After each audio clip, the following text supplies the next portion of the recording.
But the sanctions relief they're targeted to Chevron. Obviously, there are benefits there to the state-owned oil company in Venezuela too. Right. But the sanctions relief was constructed in a way to not sort of let Venezuela run free. It's only in place for 6 months. And I think the administration's saying, look, we'll reassess then whether we liberalize things more or not. Welcome to Reporter's Notebook, where we talk to the Washington Examiner's top journalists about the stories breaking on their beats. I'm Jim Antle. I'm joined today by energy and environment reporter Jeremy Beaman. Jeremy, the Biden administration is always trying to alleviate some of the oil pressures. Energy prices and oil supply is obviously a popular thing, but it always seems whatever the Biden administration does on this front arouses a certain level of controversy. What is the latest controversial thing that the Biden administration is doing that addresses this issue? Sure. Well, the Biden administration eased up sanctions on oil production in Venezuela, particularly targeted to Chevron, an American company that has investments and operations there that have been basically on pause since 2019. But yeah, the administration has an alibi here, plausible deniability, whatever you want to call it. That this was not about oil markets. This was about meeting U.S. policy, which is to ease up on Venezuela if they're meeting certain obligations, and in this case, more success in talks between Maduro and the opposition there. So that action has, from their perspective, perhaps the added benefit of more oil coming to the global market, specifically to the United States, because under this operating license, the oil has to come to the United States. But yeah, it has subjected Biden to more criticism from Republicans and others who say basically it represents Biden favoring foreign producers over domestic producers. Of course, Venezuela is a member of OPEC, and sort of the backdrop of this is when oil prices started shooting up a year ago, basically last October. The first thing Biden said basically was, Saudi Arabia is kind of the immediate solution to this because they have this excess capacity, that spare capacity they could ramp up to help alleviate oil prices. So this is sort of another occasion of a foreign oil producer benefiting from something Biden has said or done. And it's angered Republicans who think Biden's favoring them over domestic producers. Right. I mean, those have been the two big lines of criticism of Biden on these issues, right? Is one, that he favors foreign producers of oil over domestic producers. And secondly, that he's talked tough about certain governments like Saudi Arabia, like Venezuela, where he's, in theory, there's been some continuity from the Trump administration to the Biden administration about how they view the Maduro regime. He talks tough about these governments and then is seen as sort of making concessions with the goal of dealing with some of his energy problems domestically. Sure. And yeah, the Trump administration's strategy was maximum pressure. This is kind of an easing of the maximum pressure. But the sanctions relief they're targeted to Chevron. Obviously, there are benefits there to the state-owned oil company in Venezuela too. But the sanctions relief was constructed in a way to not sort of let Venezuela run free. It's only in place for 6 months, and I think the administration's saying, look, we'll reassess then whether we liberalize things more or not.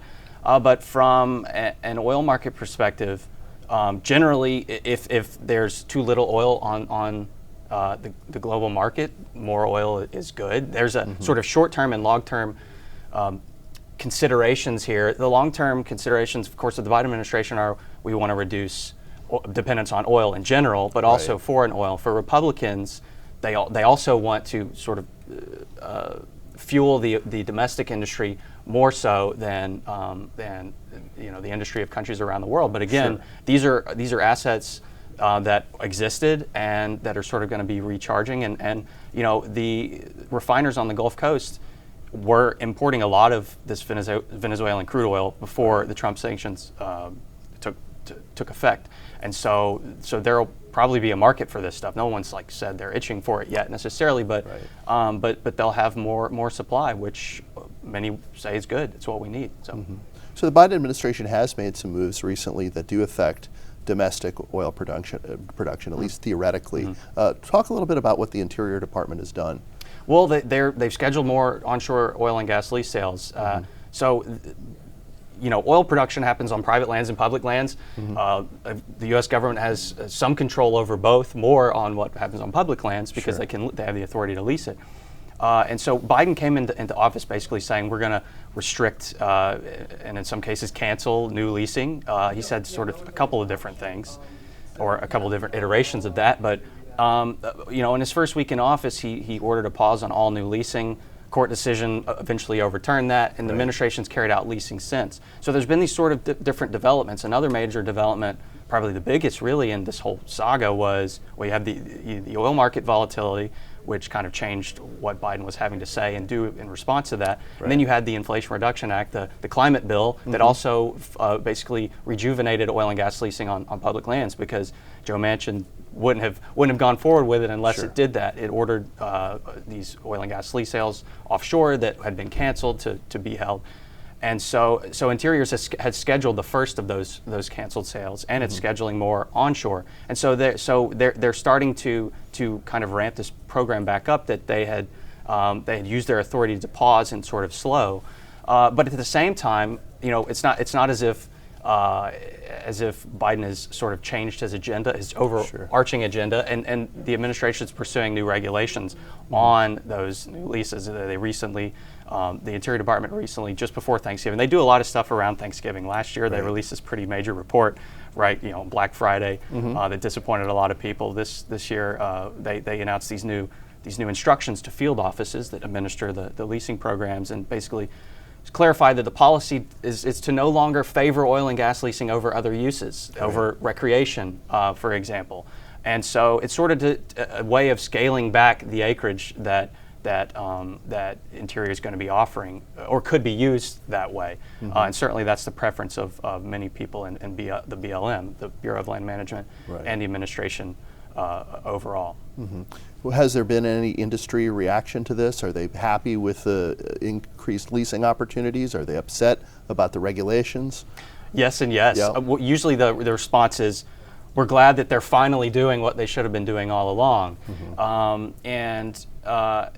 Really for the oil and gas industry, the case they've made basically since Biden took office was that they need to speculate on these lands and in order to sort of look forward and have certainty to invest and so forth.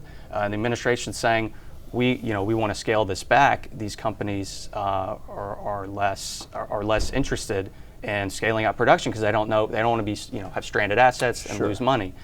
And so the administration's kind of trying to in a measured way, without sort of turning a 180 on their policy, saying we need oil, we're doing this, and Amos Hochstein, who's the top energy sort of diplomat in the administration, recently sort of danced around this, was saying we're going to need oil for several more years, and he wouldn't sort of put a number on it. But the point is, we want oil now in the next few years, and then they're sort of leaving more distant years open to more restrictions or just a change in demand. So they're still talking about the transition to a greener economy, maybe a post-fossil fuels economy, but for now there's a new lease on life. That's correct. Thank you, Jeremy. You can read Jeremy and subscribe to our Daily on Energy newsletter at washingtonexaminer.com.